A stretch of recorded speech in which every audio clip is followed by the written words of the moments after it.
बिस्मिल्लाहिर्रहमानिर्रहीम। अस्सलाम वालेकुम नाज़रीन, आप देख रहे हैं प्रोग्राम बिलाल हैदर चट्टा के साथ। अहम इश्यूज़ पर बात करें और आज 2024 जो साल था उसका आखिरी दिन है। आज की रात के बाद कल से हम 2025 के अंदर एंटर हो जाएंगे। कैसा रहा 2024? जो हालात हमने 2024 में देखे हैं बड़े कशीदा हालात थे और बड़े अप्स एंड डाउन्स रहे इस मुल्क के अंदर। अल्लाह करे अगला साल बेहतरी हो और ऐसी कोई चीज़ भी दोबारा ज़िंदगी भर देखनी ना पड़े जैसा हमने 2024 में होते देखा। चाहे वो इलेक्शंस हों, चाहे बहुत से ऐसे वाक़यात हों, जो कुछ भी इस मुल्क में होता रहा, कोई भी ऐसी खातिर ख्वाह बात नहीं है कि उसके बारे में जिक्र किया जा सके कि वो बहुत अच्छा हुआ और ऐसा होना चाहिए था। चूँकि जिस तरह से पॉलिटिकल सिचुएशन ने लीड किया इस मुल्क को गुज़िश्ता 2 सालों से और 3 सालों से अगर बात की जाए तो हालात ख़राब हैं। अगर अभी रिसेंटली अभी के वाक़े को देखा जाए तो ज़िला कुरम के अंदर जो हो रहा है और पारा चनार वाक़या हुआ और उसके बाद जिस तरह से निहत्ते लोगों की लाशें वहाँ से लोगों ने उठाई, उनको शहीद किया गया, ऐसा महसूस होता है जैसे ये सियासी मसला नहीं है, ये कोई वहाँ पे लोकल ट्राइब्स का इशू है आपस में। और इस पे भी हम राय जानेंगे, हमें ज्वाइन कर रहे होंगे इस पे भी मंसूर साहब, और वो बताएंगे कि किस तरह से आखिर क्या वजह है। कराची के अंदर धरने हो रहे हैं, 14 मकामात पर धरने थे, फिर 6 मकामात पर रह गए, 9 मकामात पर रह गए और अब 4 मकामात पर आज भी धरने हुए हैं। और MWM जो है मस्जिद मुत्तहिदा वहदतुल मुस्लिमीन जो एक पार्टी है वो लीड कर रही है इन तमाम तर धरनों को। और ऐसा लग रहा है कि कोई शायद इसको मजहबी रंग देने की बात की जा रही है, लेकिन जब दहशत गर्दी होती है तो वो कभी भी मजहबी नहीं होती है। कोई भी शख्स जो मार रहा है, जो कत्ल करने वाला शख्स है, उसका ताल्लुक दीन इस्लाम से नहीं हो सकता क्योंकि हमारा दीन तो इजाज़त ही नहीं देता। तो ये तमाम तर लोग जो कुछ कर रहे हैं, अगर वो दीन के नाम पे कुछ कर रहे हैं तो दीन में ऐसा कुछ भी कहा नहीं गया, तो करने वाला भी गलत है, वो मुसलमान नहीं हो सकता जो किसी को कत्ल करे, क्योंकि हमारे दीन में ये कह दिया गया है कि एक शख्स का कत्ल पूरी इंसानियत का कत्ल है। तो किस तरह फिर कोई शख्स किसी को कत्ल कर सकता है, चाहे जो भी सोच रखता हो, उसको इजाज़त ही नहीं है इस तरह से कत्ल करने की। हमारा दीन इस्लाम बड़ा ज़बरदस्त दीन है और इसमें हमेशा अमन की बात की गई है, अमन का पैगाम दिया गया। और अगर हम अपने पूरे दीन को देखें तो कहीं पे भी ऐसा नहीं मिलता जिस तरह से ये लोग लोगों को कत्ल करते हैं और जो बातें करते हैं। सो इनका हमारे दीन से कोई ताल्लुक नहीं है। पारा चनार में जो कुछ हुआ, जिस तरह से जो सिचुएशन जा रही है, इस पे आज कहा जा रहा था एक्सपेक्टेडली कि शायद फरीकैन के दरमियान कोई मुआहिदा होकर चीज़ें तय पा जाएंगी और दोबारा से चीज़ें नॉर्मल रूटीन पे आ जाएंगी। क्या हालात होंगे इस पे भी बात करेंगे। इसके अलावा 2024 में अब आज आखिरी दिन था और शहबाज शरीफ साहब ने जो उड़ान पाकिस्तान के नाम से एक प्रोग्राम दिया है, वज़ीर आज़म शहबाज शरीफ ने इसकी इनॉग्रेशन की है और तमाम सूबों के वज़ीर आला और तमाम तर लोगों को बुलाया गया था। उसके अंदर मरीम नवाज साहिबा भी मौजूद थी और जो सारी बातें की गई हैं इसमें ये कहा गया है कि पाकिस्तान को उड़ान पाकिस्तान का जो एक नाम दिया गया और इस लोगों की रोनुमाई की गई है और कह रहे हैं कि इस उड़ान पाकिस्तान के थ्रू क्या करेंगे उड़ान पाकिस्तान में। गुज़िश्ता इस एक साल के अंदर क्या किया है शहबाज शरीफ हुकूमत ने, जो अगले आने वाले 4 सालों के अंदर 5 साल ये जो है प्लान दे रहे हैं, 5 साल कौमी इक्तिसादी प्रोग्राम दे रहे हैं। अब क्या बेहतरीन लाएंगे इक्तिसादियात के अंदर। अगर अभी वक्ती बात की जाए तो जिस तरह से हमने देखा है कि शरह सूद के अंदर कमी आई है और स्टॉक एक्सचेंज ने बड़ा अपने हाईएस्ट लेवल्स को हिट किया है और स्टॉक एक्सचेंज ने वो सब कुछ करके दिखाया है जो इस मुल्क में होता बजाय नज़र नहीं आ रहा। कल बड़ी हमने थोड़ा डिस्कशन की थी स्टॉक एक्सचेंज के ऊपर कि आखिर मईशत किस तरह से स्टॉक एक्सचेंज क्यों इतनी उड़ान भर रही है जबकि आम लोगों की ज़िंदगियों पर फ़र्क कोई नहीं पड़ रहा, आम लोगों के लिए मुश्किलात में कमी होती नज़र नहीं आ रही है। तो फिर स्टॉक एक्सचेंज का इतना अनफॉर्चुनेटली इतना बढ़ जाना, इतना ऊपर चले जाना, आखिर ये कैसे है, और इस पर तफसीलन गुफ्तगू हुई थी। शहबाज शरीफ साहब जो भी आज इस प्रोग्राम में बात किया, उन्होंने थोड़ा सा गिला भी किया, शिकवा भी किया कि मैंने मिसाक के मईशत की बात की थी तो हिकारत से ठुकरा दी गई। और मैं आज भी कहता हूँ कि मिसाक की मईशत पे बात होनी चाहिए। इस टाइम पे हुकूमत और अपोजिशन के दरमियान मुज़ाकरात जारी हैं। 2 जनवरी की अगली तारीख है। पाकिस्तान तहरीक इंसाफ और गवर्नमेंट कि जो भी डील सेटलमेंट हो पाए, आखिर पॉलिटिकल सेटलमेंट, जब अगर हमें इकोनॉमिक स्टेबिलिटी चाहिए तो उसके लिए पॉलिटिकल स्टेबिलिटी होना बहुत ज़रूरी है। और everyone in this country wishes कि किसी भी तरह से सियासी जमातें आपस में पॉलिटिकल स्टेबिलिटी आएगी तो किसी भी तरह से इकोनॉमी हमारी बेहतर जाना शुरू हो जाएगी। शहबाज शरीफ साहब उड़ान पाकिस्तान का प्रोग्राम देते रहें या जो भी देते रहें, जब तक पॉलिटिकल स्टेबिलिटी नहीं होगी इकोनॉमी को स्टेबल करना बड़ा मुश्किल होगा। इस पर बात करेंगे। स्टूडियोज मुझे ज्वाइन करें नूर मोहम्मद कसूरी साहब, thank you for being here. शुक्रिया जी। साथ हमें मंसूर साहब भी ज्वाइन करेंगे, मंसूर आफरीदी साहब भी। बहुत शुक्रिया मंसूर साहब हमें ज्वाइन करने का।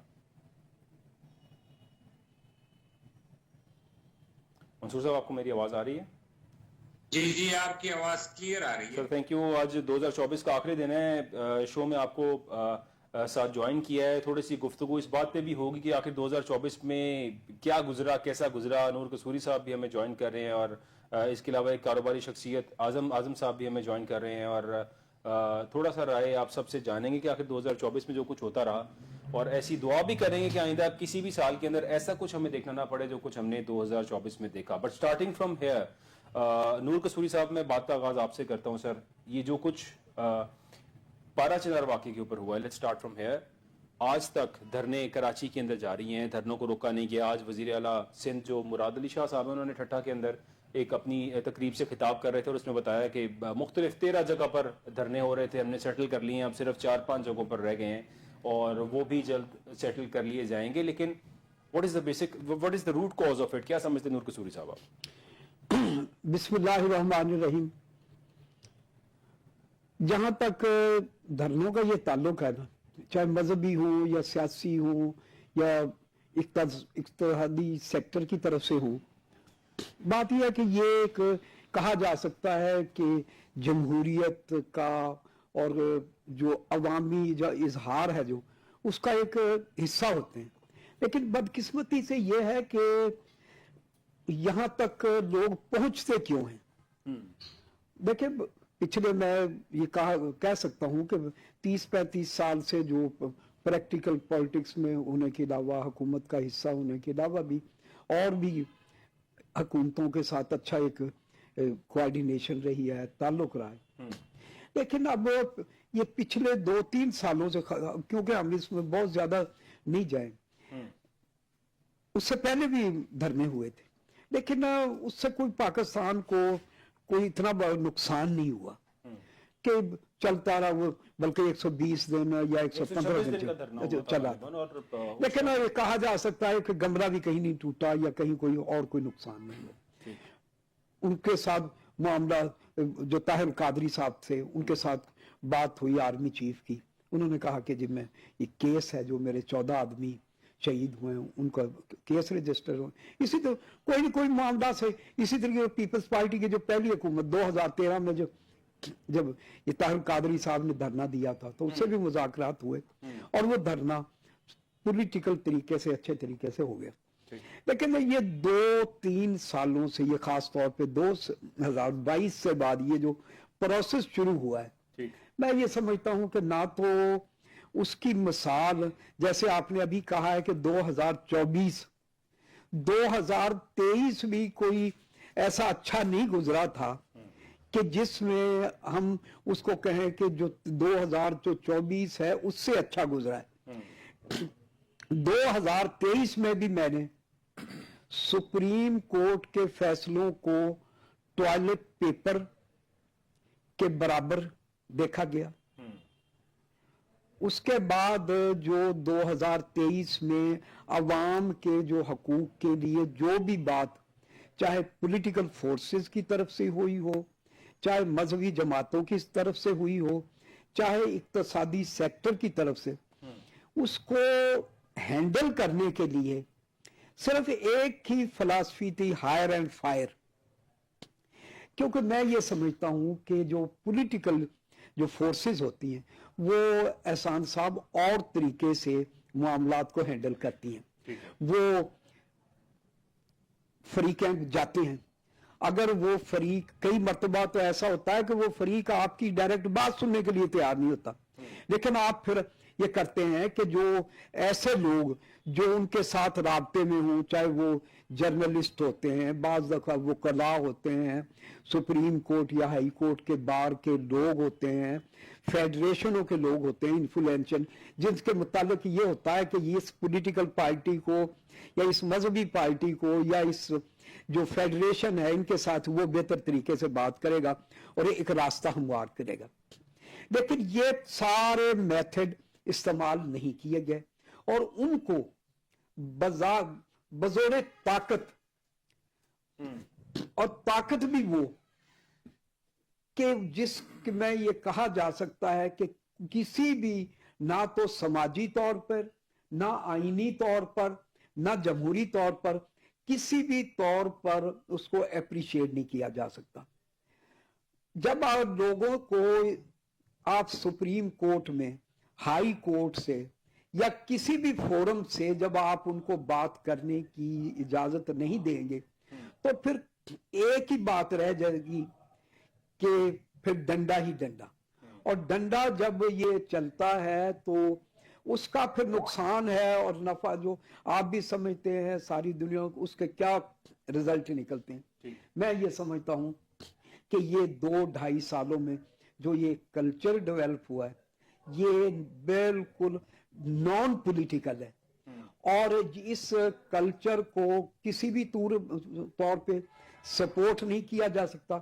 और दूसरी बात यह है कि इसकी ऑनरशिप, देखें ना, क्लियर कट बात है कि आज अगर एडमिनिस्ट्रेटिव जैसे फ्रंटियर में होता है, वो सूबाई गवर्नमेंट का काम है लॉ एंड ऑर्डर सिचुएशन को डील करना, या मजहबी कोई तफरीक का मसला है, कोई भी मसला है, लॉ एंड ऑर्डर सिचुएशन है या कॉन्स्टिट्यूशन है या कोई भी है, अगर सिंध में है तो पॉलिटिकल गवर्नमेंट का काम है, कोई हमारी सिक्योरिटी फोर्सेस का नहीं।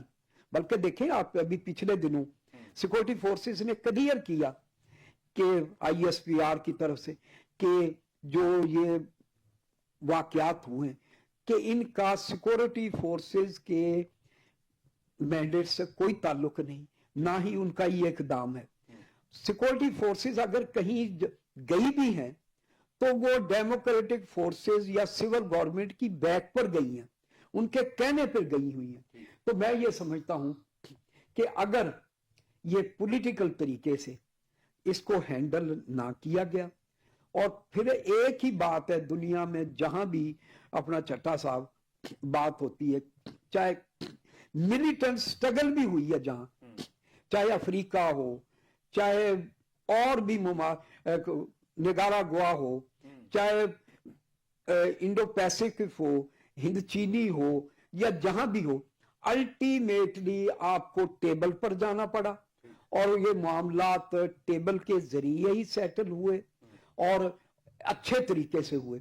जहां टेबल पर आप, जब टेबल से बात गुजर जाएगी और टेबल को मौका नहीं देंगे, मैं ये समझता हूं कि अभी तक मेरे नजदीक एज ए पॉलिटिकल कारकुन के और एक पाकिस्तान पीपल्स पार्टी के आदमी के और एक रियल फ्रेंड्स ऑफ पीपल के तौर पर मैं ये समझता हूं कि ये इकदामात ये 2 सालों में जो उठाए गए हैं, ये बिल्कुल गैर सियासी हैं, गैर जमहूरी हैं, गैर आईनी हैं, गैर कानूनी हैं और इनको सपोर्ट नहीं किया जा सकता। और ऐसे इकदामात से मुल्क में ना तो सियासी तौर पर तरक्की हो सकती है, ना माशी तौर पे हो सकती है, ना एडमिनिस्ट्रेटिव, बल्कि जो कहा जा सकता है कि कायदे आजम का जो ख्वाब था, वाइब्रेंट, शाइनिंग, स्ट्रॉन्ग, ऑर्गेनाइज और डायनामिक पाकिस्तान, उसका ख्वाब मुझे दूर दूर भी पूरा हुआ होता नजर नहीं आ रहा। मोहम्मद आजम साहब, क्या समझते हैं आप सर? आपने देखा होगा सर कि पिछले 3 माह पहले बेगुनाह शहरियों का करम एजेंसी वहां पे कत्लेआम शुरू हो गया और एक दूसरे के दुश्मन हो गए। ये मुझे लगता है कि इन लोगों का आपस में कोई ऐसा डिस्प्यूट नहीं था, ये कबाइल्स का कोई इशू है। ठीक है। कबाइल आपस में कुछ इशू है, कुछ कबाइल्स उनको सपोर्ट कर रहे हैं, कुछ कबाइल उनको सपोर्ट कर रहे हैं। तो गवर्नमेंट का काम है इन्हें बैठ के एक टेबल पे हल करें, और गवर्नमेंट ने बड़ी अच्छी कोशिश की है टेबल पे हल करने की। और मैं यहाँ पे ये कहना चाहता हूँ, हम अपने इदारों का बहुत शुक्रगुजार हैं। जब भी कोई मुल्क पे ऐसे वक्त आया है तो इदारों ने हमारे बड़ा काम किया है। अभी भी सबको पता है कि पाक फौज एक मुनज़्ज़म इदारा है, वो इन मामला से दूर है। अब ये मैं सल्यूट पेश करता हूँ पाक फौज को कि उन्होंने इन दोनों फ्रीकैन को करीब लाने के लिए कोशिश की और करीब तकरीबन आ गए हैं और ये बड़ी जल्दी इशू हल होगा। एक छोटा सा पॉइंट रह गया, वो भी मुझे लग रहा है कि आज रात तक कंप्लीट हो जाएगा। और अब देखें फिर ये हमारे सियासतदान ہماری پولیٹیکل جتنی اسٹرینتھ ہے وہ فوج کو انوالو کرنا چاہتی ہے. اب اس معاملے میں بھی کرم میں جہاں پر بھی فوج کہیں پہ کوئی ہوگا 1 کلومیٹر کے فاصلے پہ رہے گی, اللہ نہ کرے کہیں پہ دوبارہ کوئی واقعہ ہوتا ہے تو ود ان نو ٹائم فوج وہاں پہ پہنچے گی. یہ صوبائی حکومت کو چاہیے کہ اس کو خود ہینڈل کریں اور سیاسی طور پر اس کو ختم کرنے کی کوشش کریں. فوج تمام بارڈرز پہ اندرونی معاملات میں ہر جگہ دیکھ رہی ہے, اور پھر یہ سیاسی لوگ اور دوسرے جو دشمن لوگ ہیں وہ فوج پہ تنقید کرتے ہیں. یہ بہت ایک غلط بات ہے. اور منصور آفریدی صاحب کیا سمجھتے ہیں آپ سر؟ اصل میں جو یہ قرم ایجنسی کا واقعہ ہے, جس طرح میرے جو آپ کے مہمان ہیں گیسٹ انہوں نے صحیح کہا, جی یہ تو ہے قبائلی ایک زمین پہ اور مارکیٹوں پہ کچھ ان کی آپس میں تو میں ہوگی تو پھر وہاں سے لڑائی شروع ہو گئی. لیکن پھر ایونچولی آپ کو پتا ہے کہ پاکستان میں ہمارے ملک میں جب بھی اس قسم کی لڑائی ہوتی ہے, چاہے پولیٹیکل لڑائی ہو, چاہے قبائلی لڑائی ہو, چاہے وہ آپس کی پرسنل لڑائی ہو, تو بہت آسان ہوتا ہے اس کو مذہبی رنگ دینا, اس کو لسانیت پہ رنگ دینا, اور اس پہ مذہب کا کوئی فتویٰ لگا دینا. آپ کو خوب اندازہ ہے کہ ہمارے ملک کے حالات ایسے ہیں کہ کوئی پرسنل ایشو بھی ہو جائے, کوئی کسی کا قرض نہ دے پائے, کوئی کسی کے پراپرٹی یا کوئی بندہ آواز اٹھائے, اس پہ جا کے تو انہیں رسالت کا الزام بھی لگا دیتے, اس کو سولی پہ بھی چڑھا دیتے.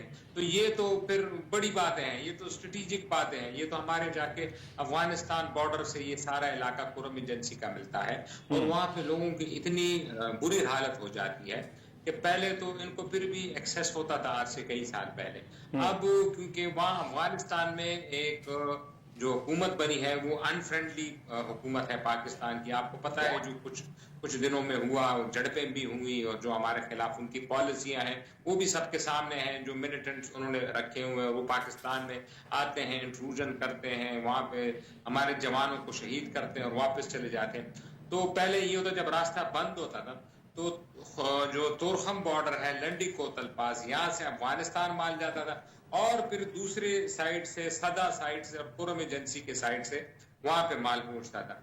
لیکن اگر روٹی کی قیمت فرض کر لیں 5 روپے ہوتی تھی اس وقت, تو وہ پہنچتے پہنچتے 100 روپے ہو جاتی تھی, لیکن کم از کم لوگوں کو روٹی مل جاتی. اب چونکہ افغان بارڈر بھی بند ہے اس لڑائی کی وجہ سے, تو اب جو روز مرہ کی اشیاء ہیں ان غریب لوگوں کو, ان معصوم پاکستانیوں کو, میں کہتا ہوں یہ تو پاکستانی ہیں سارے, ان کے جو ان کے لڑائی سے کچھ تعلق نہیں ہے, ان کو پتہ نہیں ہے کہ لڑائی کس بات پہ شروع ہے, ان کو نہ یہ پتہ ہے. دیکھو نا عام بندوں کو تو آپ کو پتہ ہے نا پاکستان میں نہ امام بارگاہ سے تکلیف ہے, نہ مسجد سے تکلیف ہے, نہ محرم کے جلوسوں سے تکلیف ہے. یہ جب محرم کے جلوس نکلتے تھے اور پہلے تو لوگ جا کے شربتیں جا کے عام بچے جا کے ان کو پلاتے تھے, جو سنی مکتبہ فکر کی بات بتا رہا, اور ایک بھائی چارے کی فضا ہوتی. پھر آپ کو پتہ ہے کہ باہر کے کچھ ممالک کے, میں نام نہیں لوں گا, ان کے ویسٹرن انٹرسٹ یہاں سرو کرنے کے لیے کچھ تنظیمیں بنائی گئی آپس میں. دونوں ممالک جو میں دونوں سائڈ کے ممالک کی بات کر رہا ہوں, آپ سمجھ گئے میں کن دو ممالک کی طرف اشارہ کر رہا ہوں. ہاں, تو انہوں نے پھر تنظیموں کو سپورٹ کیا, ان کے ویسٹرن انٹرسٹ تھے, ان کی وجہ سے نفرتیں پھیلائی گئی, اور پھر یہاں پہ شیعہ سنی کا فساد کے اور پھر 90s کی ایک لہر ہوئی, خاص کر کے پی اور پنجاب اور کراچی میں, اور اس میں سے بڑے بڑے عالم دونوں سائڈوں پہ شہید کیے گئے, عام لوگ شہید ہوئے. ابھی بھی جو یہ مسئلہ ہے, شکر ہے کہ اس دفعہ خاص کر میں کہتا ہوں جو ضرب عضب کا جو آپریشن شروع ہوا ہے APS کے بعد, اس کے بعد جو یہ سیکٹیرین جو ہے یہ پاکستان سے ختم ہو گیا اس کا مقابلہ. اب محرم میں بھی آپ کو ایسے نظر نہیں آتے فسادات, اور نہ وہ وائلنس ہے جو پہلے ہوتا تھا, جو کہ حملے ہوتے تھے, مسجدوں پہ ہوتے تھے, امام بارگاہوں پہ ہوتے تھے, مزاروں پہ ہوتے تھے, وہ ختم ہو گیا, شکر ہے اللہ پاک کا. لیکن جو یہ ابھی جو کرم ایجنسی ہے یہ دوبارہ ایک کرپشن پوائنٹ بن سکتا ہے, اور اس میں سے خاص کر جو ہماری سیاسی قیادت ہے, دونوں صوبائی بھی اور وفاقی بھی, وفاقی حکومت بھی پرزما نہیں ہو سکتی, کیونکہ دونوں جو ہمارا ٹرائبل ایریا لگتا ہے اور پھر جا کے افغانستان لگتا ہے, دونوں پہ دونوں پارٹیوں کو اس پہ سیاست نہیں کرنی چاہیے. दोनों को मिल बैठ के इस तरह जो मुज़ाकरात हो रहे हैं और जो उम्मीदें हैं कि वो कंक्लूड हो जाएंगी, इसको सपोर्टिव होने चाहिए। और सिक्योरिटी फोर्सेस तो कड़ी ही होती है हमारी, कोई भी ऑपरेशन करने, कोई भी सपोर्ट, वो तो अब, लेकिन सियासी क़यादत, जो बात अफ़ाम व तफ़हीम से हो सकती है, जो बात मुज़ाकरात से हो सकती है, वो बुलेट और गोली पे तो नहीं हो सकती। दुनिया ने तो हर जगह पे यही देखा। अमेरिका को अफगानिस्तान में 20 साल लड़ाई के बाद कुछ नहीं मिला और मुज़ाकरात करके उससे निकलना पड़ा। तो इसका मतलब है कि इसका हल मुज़ाकरात ही होंगी, लेकिन हम होपफुल हैं कि इसका कोई हल निकल आएगा इंशाअल्लाह जल्द अज जल्द। और इसकी वजह से ना सिर्फ वो जो केपी के असरात हो रहे हैं, बल्कि कराची पे भी इसके असरात हैं। वहाँ पे भी धरने चल रहे हैं, जुलूस हो रहे बिल्कुल, हैं। बाकायदा पुलिस ने लाठीचार्ज भी किया और जुलूस में बैठे लोगों को मुंतशिर करने की कोशिश भी की जो धरने पे बैठे थे। तो अच्छा नहीं है, मतलब आपने जब सिविलियंस के खिलाफ ऐसे एक्शन करते हैं और चीजें करते हैं, आप तकरीबन 100 रोज के करीब होने वाले हैं जो टल पारा चनार शाहराह है ये बंद है। तो मंसूर साहब क्या हालात है? जाहिर है बात उससे उस शाहराह के थ्रू जो आगे की सारी आबादी है उन सबको तमाम तर चीजों की तरसील उसी शाहराह से होती थी और अब वो बंद है, 100 रोज होने वाले हैं। किस तरह से लोग वहां पे सर्वाइव कर रहे हैं सर? बहुत सर मुश्किल है। आप इतनी शदीद सर्दी है, एक्सट्रीम कंडीशन है सर, एक्सट्रीम वेदर है, और किस तरह से वो लोग वहां पे जी शदीद सर्दी भी है। और आपको पता है, जो मैंने आपको शुरू में बताया कि वहाँ एक्सेसिबिलिटी के बहुत ज्यादा इश्यूज हैं। बिल्कुल। पर्सनली ये जो पहले फसादात हुए थे आज से 2012-13 की मैं बताता हूँ, मैं आपको अंदाजा हो जाएगा कि वहाँ क्या हालात हो। पर्सनली एक खुद मैं आई विटनेस हूँ ऐसे वाक़े का कि हमारे एक जानने वाले थे, वो अहले तशीह से बिलोंग करते थे, यही टल पाड़ा चनार के। उनके वालिद साहब पेशावर में फौत हो गए किसी बीमारी, और वो बड़े हाई फाई डॉक्टर थे, मतलब अच्छी पोस्ट पे थे। वो अपने वालिद साहब की तदफीन के लिए लाश ले जा नहीं सकते थे रास्ते से। यानी ये देखे सितम ज़रीफी कि वो अपने गांव, अपनी बच्चों को, अपने माँ को लाश दिखाने के लिए, उनकी मैयत ले जाने के लिए वहां पे ले जाना, लेकिन उनको रास्ता नहीं मिल रहा था। फिर उनकी बात हुई सिक्योरिटी फोर्सेस के, फिर हाई लेवल पे उनको सिक्योरिटी दी गई, फिर हेलीकॉप्टर का बंदोबस्त किया गया, और फिर इस तरह उनकी, अब ये देखे ना, ये तो एक बड़े डॉक्टर साहब थे, इनके लिए तो चलो हेलीकॉप्टर भी मिल गया, इनके लिए रास्ता भी मिल गया। आम आदमी की तो बात ही कोई नहीं सुनता, उस बेचारे के लिए क्या प्रोटोकॉल होगा? आम आदमी बात ही नहीं सुन रहा है कोई। आम आदमी का वहां पे क्या हाल है, जिसका इस लड़ाई से कोई ताल्लुक नहीं है। उसने अपनी दुकान चलानी है बेचारे ने, उसने अपनी दवाइयां लाने, उसने खाने पीने की चीजें करने। आम आदमी का तो लड़ाई से कुछ ताल्लुक नहीं है ना।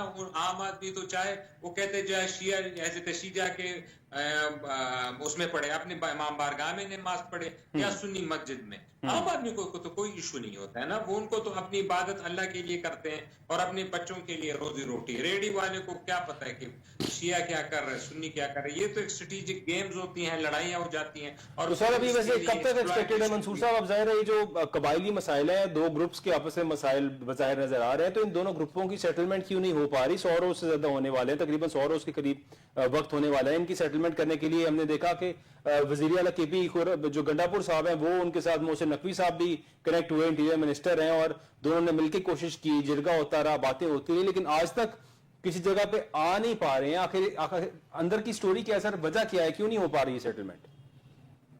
जो इनमें जो मेन स्टेक होल्डर्स है ना, यहाँ जो खैबर एजेंसी के जो अफरीदी कबाइल हैं जी, वो भी गए हैं इनके मुज़ाकरात कराने। ये अलहदा जो स्टेक होल्डर है, उनसे तनाज़े से कोई ताल्लुक नहीं है इन्होंने, लेकिन भाई बंदी में मसावत ये भी लोग हैं।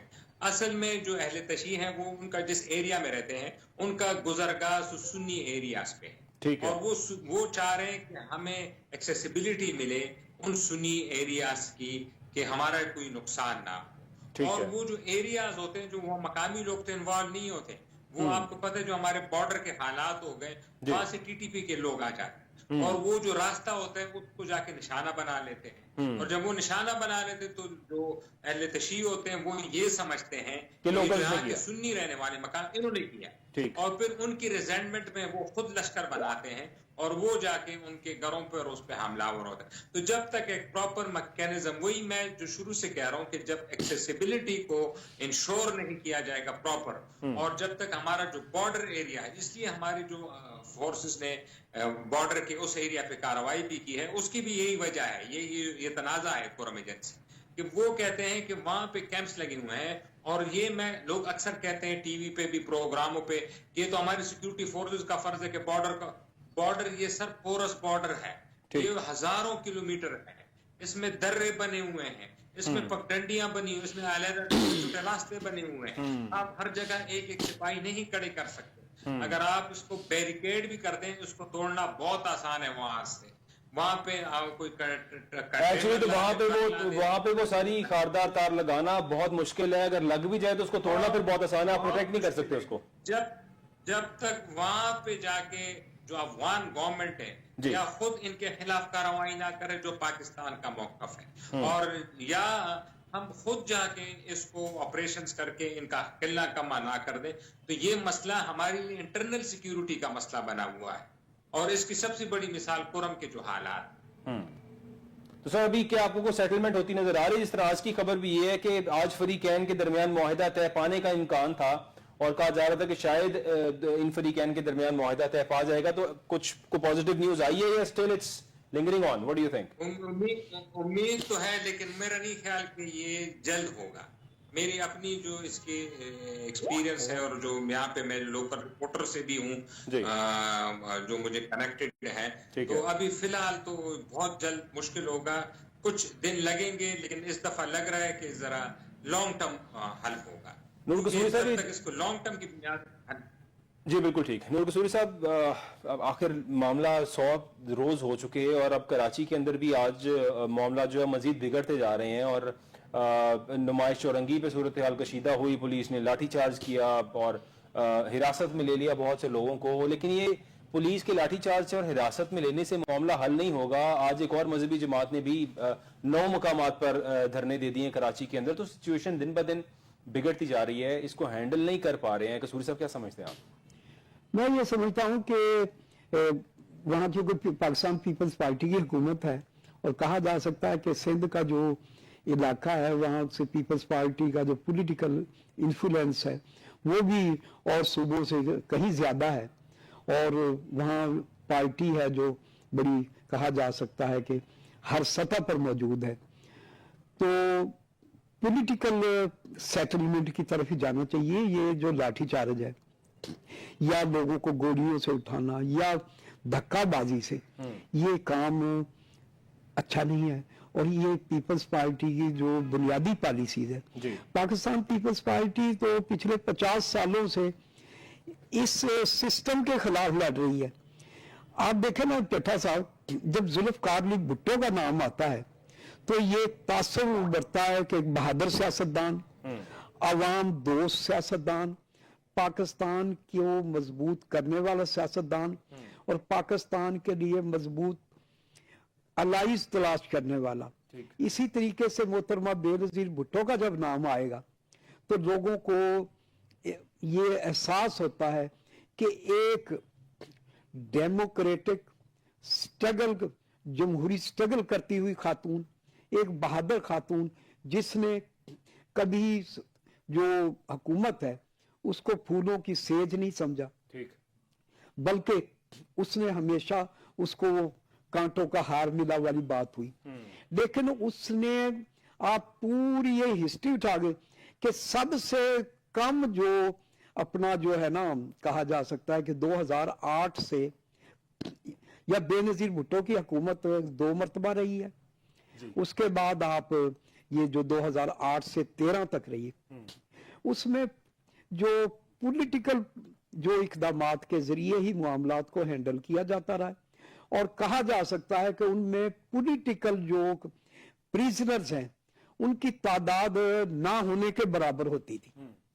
اور کہا جا سکتا ہے کہ جو بھی کوئی سیاسی اقدامات، آئینی اقدامات ہوئے، بلکہ بظاہر ایسا لگتا ہے کہ ان کے لیے تھوڑی آسانی ہو جاتی تھی پیپلز پارٹی کی گورنمنٹ آنے سے. لیکن آج مجھے بڑے افسوس کی بات ہے کہ پچھلے دنوں جب بلاول بھٹو صاحب نے، کہ جو محترمہ بے نظیر بھٹو اور ذوالفقار علی بھٹو کا جن کا ساتھ وراثت کا ایک خونی رشتہ بھی ہے اور وہ علم بھی لے کے چلتے ہیں، جب وہ یہ بات کرتے ہیں کہ 26ویں جو آئینی ترمیم ہم نے منظور کرائی ہے، اگر قاضی عیسیٰ اور یہ دوسرے لوگ جو ہیں، یہ میں تو صحیح بات ہی کروں گا کہ یہ جو لوگ ہیں ہمارے ساتھ، یہ اگر نہ ہوتے تو 26ویں آئینی ترمیم ہے یہ منظور نہ ہوتی. लेकिन बड़े अफसोस की बात है, ये नॉन पॉलिटिकल बात थी। ये शहबाज शरीफ करे, नवाज शरीफ करे या और लोग करें, क्योंकि जिनकी कोई जमहूरी बैकग्राउंड नहीं है, उनकी पॉलिटिकल ट्रेनिंग नहीं है, उनके साथ पॉलिटिकल कोई जुल्फकार अली भुट्टो या बेनजीर भुट्टो का नाम नहीं चमकता, उनकी पार्टी देखें ना, मुस्लिम लीग है, रियल फ्रेंड्स ऑफ पीपल कभी पॉलिटिकल पार्टी नहीं रही, ना उनका क्लेम है कि हमारी पार्टी अवाम के लिए। तो मैं ये समझता हूँ कि अब्दुल्ला शाह साहब हैं जो चीफ मिनिस्टर हैं, लेकिन कल उन्होंने कोशिश की है, कल भी वो हमारे जो वहाँ जो मेयर साहब हैं वो भी गए हैं, और भी जो पॉलिटिकल लोग हैं गए हैं धरने के लिए। तो मैं ये समझता हूँ कि जो न्यूज़ आ रही थी एडिशनल आईजी की तरफ से कि हम इनको हर सूरत में हटाएंगे, ये तो वही इक़दामात है जो ज़ियाउल हक के जानशीन या ज़ियाउल हक के ट्रेनिंग वाले लोग करते थे। पॉलिटिकल लोगों को तो पॉलिटिकल तरीके से, और मैं नहीं ये समझता जैसे कि आजम साहब ने कहा है कि जहां भी आप जो कोई भी बात हो तो आप पॉलिटिकल लोगों को भेजें, को जो हमारी फेडरेशन के लोग हैं उनको भेजें इन्फो, तो एक दूसरे के हमारे मुआशरे में अब भी हया है। लोग कहते हैं कि यार वहां जो अगर फला कसूर, जैसे अब कसूर में मैं ये नहीं समझता कि कसूर में कोई मसला हो, तो चाहे जब मुस्लिम लीग के लोग हों, जमात इस्लामी के हों, पाकिस्तान पीपल्स पार्टी के हों, कि मुझे कोई खाली हाथ भेज दे, या मुझे जब भी कोई मसला हुआ है तो मुझे तो पिछले 50 साल में चाहे उनके कोई जाती मसाइल थे, उनके बड़े बड़े बरादरियों के मसाइल होते हैं, मुझे किसी ने खाली हाथ नहीं लुटाया।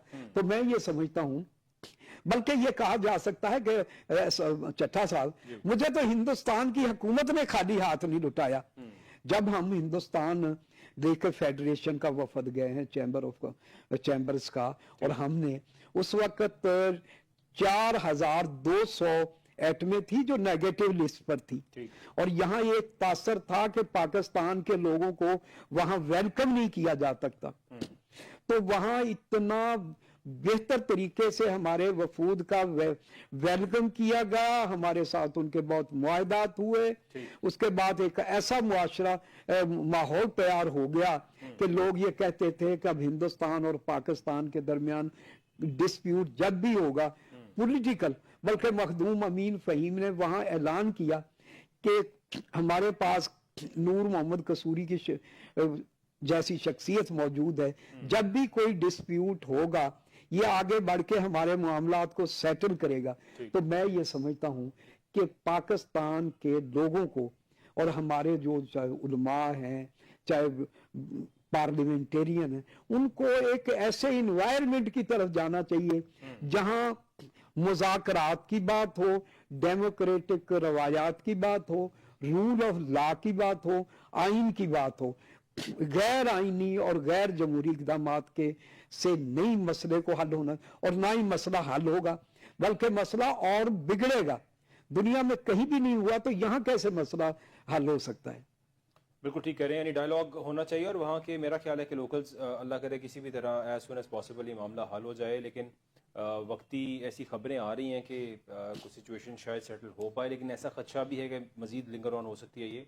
अब कुछ बात करते हैं, शहबाज शरीफ साहब ने जो उड़ान पाकिस्तान प्रोग्राम लॉन्च किया आज, और उस प्रोग्राम की इनाग्रेशन जो है वो की गई, और इसके मुताबिक कहा गया है कि पाकिस्तान के अंदर इक्तिसादी बेहतरी लाने की कोशिश की जाएगी। और शहबाज शरीफ साहब ने यह भी कहा कि हमने बड़े चैलेंजेस का सामना, हमेशा से शहबाज शरीफ साहब की तो ये बातें होती हैं कि हमने तो बड़ा मुल्क ठीक किया और अपनी सियासत कुर्बान कर दी, न जाने क्या क्या कर दिया। लेकिन जो उसमें थोड़ी सी कुछ पॉजिटिव बातें अगर मैं आपको बताऊं तो वो ये था कि सिर्फ एक दिन में अगर मईशत का पहिया रुके तो 190 अरब रुपए का नुकसान होता है। ये शहबाज शरीफ साहब ने कहा कि 190 अरब रुपए का नुकसान होता है एक दिन में मईशत रुकने से। Similarly $1 million per hour loss होता है इंटरनेट स्लो डाउन होने से। और अगर इंटरनेट पाकिस्तान के अंदर IT सेक्टर में यानी हर घंटे $1 मिलियन का लॉस होता है पाकिस्तान को अगर इंटरनेट स्लो डाउन हो जाए। तो शहबाज शरीफ साहब को ये भी गौर करना चाहिए कि किसी तरह इंटरनेट की जो स्पीड है और जो मसाइल हमारे यहाँ पे चल रहे हैं इनको भी ख़त्म होना चाहिए। लेकिन बहरहाल उड़ान पाकिस्तान का प्रोग्राम, इसका ऐलान कर दिया गया है। मंसूर आफरीदी साहब, जो शहबाज शरीफ साहब ने उड़ान पाकिस्तान के लोगो और किताब की भी रोनुमाई कर दी है, न जाने किताब में क्या लिख दिया है जो पढ़ना तो चाहिए, लेकिन बात कर रहे हैं कि हमें अब ग्रोथ की तरफ जाना है, एक्सपोर्ट बढ़ानी है और हमें कारोबार दोस्त माहौल बनाना होगा।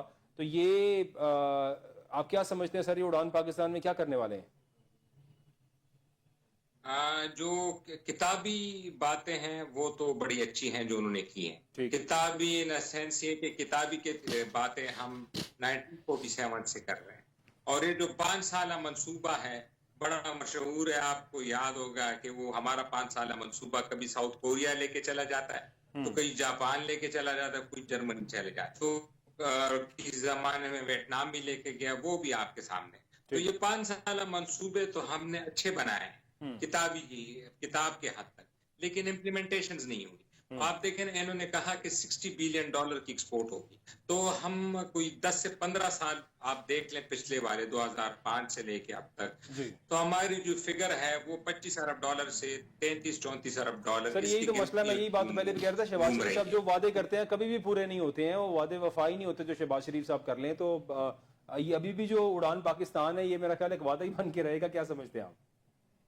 ہاں, اب یہ اڑان پاکستان کو اڑان دے, باقی اڑان پاکستان پروگرام تو اچھا لگ رہا ہے. آزم صاحب کیا سمجھتے ہیں سر؟ سر جی آزم صاحب. جی سر, یہ شہباز شریف صاحب نے جو اڑان پاکستان کا پروگرام آج اناؤنس کیا ہے, جی مجھے تو لگتا ہے کہ ہم تو پچھلے کوئی 5 سال سے تو کنٹینیو اڑ ہی رہے ہیں, اور انہوں نے ہمارے اڑنے کو اڑان پاکستان کہہ دیا. شہباز, اس ٹائم معیشت کے حالات اتنے خراب ہیں کہ میں آپ کو خود پتہ ہوگا اور پاکستانی عوام کو بھی پتہ ہے, معیشت بالکل ہماری اس وقت سٹک ہوئی ہے. حتیٰ کہ حکومت بہت کوشش کر رہی ہے معیشت کو اوپر لے جانے کے لیے, اور سٹاک ایکسچینج کنٹینیو اوپر جا رہی ہے. لیکن حکومت ویسے کیا کوشش کر رہی ہے؟ کیا انہوں نے اپنے خرچوں میں کمی کر دی ہے, حکومت یہ کوشش میں کمی کر دی ہے؟ حکومت کے کچھ اقدامات بہت اچھے رہے ہیں. انہوں نے یہ بینک کا جو شرح سود تھا یہ کم کیا ہے, کچھ اپنی پالیسیز نرم کی ہیں, کچھ کسٹمز کے معاملات کو انہوں نے دیکھے ہیں, کچھ بجلی کے معاملات میں دیکھے ہیں. ابھی جو الیکٹرسٹی کا معاملہ ہے, 1 جنوری سے جو یہ پاور پلانٹس بند ہوں گے تو سنا ہے کہ یونٹ 15-20 روپے کم ہوگا, اور جب یونٹ کم ہوگا تو ہماری انڈسٹری چل پڑے گی. جس دن ہمارے لیکن یہ پاور پلانٹس کی بات کی جائے, آئی پی پیز کی, تو یہ گزشتہ کئی سالوں سے پاکستان میں چل رہے تھے. اگر ہم اس گورنمنٹ کے آنے سے پہلے عمران خان کی گورنمنٹ کی بات کریں تو تب 14-15 روپے یونٹ, 16-17 روپے یونٹ ملتا تھا, تب بھی آئی پی پیز تھے, وہ پیسے لیتے تھے, سب کچھ کرتے تھے. اچانک سے ایسا کیا ہو گیا جو ان کو یونٹ 60 روپے 65 روپے پہ کرنا پڑ گیا؟ کیا سمجھتے ہیں آپ؟ بس سر, وہ ہمارا ایک گیپ بنتا چلا گیا, جو دیکھیں نا قرضوں کا ہمارا ایک گیپ بنتا چلا گیا. وہ جب ہم نے آئی ایم ایف کے پیسے واپس کرنے ہوتے ہیں نا, تو وہ گیپ کو پھر فل کرنے کے لیے کوئی نہ کوئی تو اقدامات اٹھانے پڑتے ہیں. وہ ہم نے جو اقدامات اٹھائے ہیں نا, اس اقدامات سے میں سمجھتا ہوں کہ پاکستانی تاجر اور پاکستانی انڈسٹریلسٹ پس گیا ہے. اس ٹائم میں آپ کو 1 منٹ آپ کا لوں گا کہ آپ اپنا دیکھیے گا کہ میکسیمم انڈسٹری ہماری ڈیفالٹ ہو چکی ہوئی ہے, میکسیمم انڈسٹری. اور اس ٹائم اگر انڈسٹری کام کر بھی رہی ہے تو 30% کر رہی ہے. آپ عام مارکیٹوں میں چلے جائیں, عام شاپنگ سینٹر میں چلے جائیں, شاپس خالی ہیں, گودام خالی ہیں, لوگوں کی پرچیزنگ پاور ختم ہو چکی ہے بالکل. تو سر یہ اڑان پاکستان کیا کرے گا پھر؟ وہ سر جی, یہ پاکستان کیا لوگ عوام اڑان پروگرام ہونا چاہیے, عوام اڑان پروگرام ہونا چاہیے. یہ عوام کو اڑا رہے ہیں.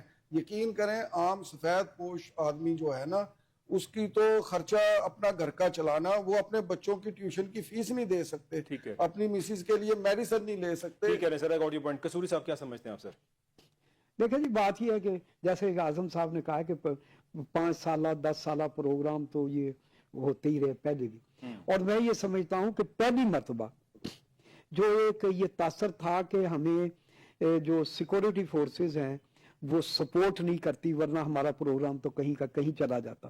کئی مرتبہ یہ تاثر دیا جاتا ہے, وہ ہماری جو پاکستان کی پولیٹیکل لیڈرشپ ہے وہ ہمیشہ اپنی کمزوریوں کو چھپانے کے لیے یا لوگوں کو اپنے جو دوسرے معاملات سے ان سے نظریں ہٹانے کے لیے, چاہے امریکہ کے ساتھ ریلیشن ہو, انڈیا کے ساتھ یا پڑوسی ممالک کے ساتھ, ایک ہی ان کے پاس ایکسکیوز ہوتا ہے کہ ہمیں سیکورٹی فورسز کام ہے.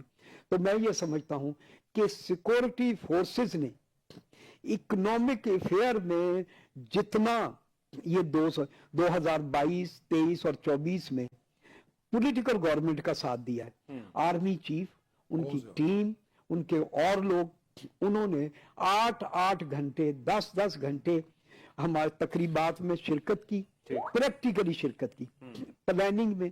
उसके बाद ये थे कि हमारे आर्मी चीफ मुख्तलिफ ममालिक के जो हमारे दोस्त ममालिक हैं उनके गए टूर्स पर, चाहे अबू धाबी है, कतर है, चाइना है, दूसरे लिए वो। बिल्कुल ठीक। लेकिन बात यह है कि हमारी जो पॉलिटिकल पार्टी ने जो प्लानिंग करनी थी, जो आइडेंटिफिकेशन ऑफ प्रोजेक्ट करने थे, कि आप इन्वेस्टमेंट की तो बात करते हैं, पहले वो हालात तो पैदा करें कि जो हमारे पहले इन्वेस्टमेंट आई थी, जैसे चाइना ने हमें इन्वेस्ट, उनसे तो कह रहे हैं हम 5 साल के लिए रीशेड्यूलिंग करें, हम आपके पैसे नहीं दे सकते। जो हमारे फ्रेंड्स हैं सऊदी अरेबिया, उनको तो हम ये कह रहे हैं कि आप अपने पहले पैसों को भूल जाएं और हमें रीशेड्यूल करें और कुछ ना कुछ 2-4 अरब रुपए चाहे खैरात के तौर पे ही दें, अरब डॉलर, वो हमारे अकाउंट में जमा करा दें, ताकि लोग हैं जो दूसरे इदारे ये समझें कहीं का। इसी तरीके से अबू धाबी से, तो ये जो हालात हैं ये इन्वेस्टमेंट लाने के हैं। जब तक कि पाकिस्तान में आप पहले पॉलिटिकल और अपनी एडमिनिस्ट्रेटिव रिफॉर्म्स करें, कि आप पाकिस्तान की हिस्ट्री में जो अभी 10 दिन पहले जो पंजाब असम्बली ने रेजोल्यूशन पास किया या कवायद ज़वाबित पास किए कि हमारा सूबाई असम्बली का मेंबर है, उसकी तनख्वाह 10 गुना बढ़ा दी गई। पाकिस्तान के जो हमारे पंजाब असम्बली के जो स्पीकर हैं, उनकी जो तनख्वाह है नेशनल असम्बली के स्पीकर से भी बढ़ गई, पाकिस्तान के जो चीफ जज हैं उनसे भी बढ़ गई, वजीर आजम से भी बढ़ गई, सदर से भी बढ़ गई।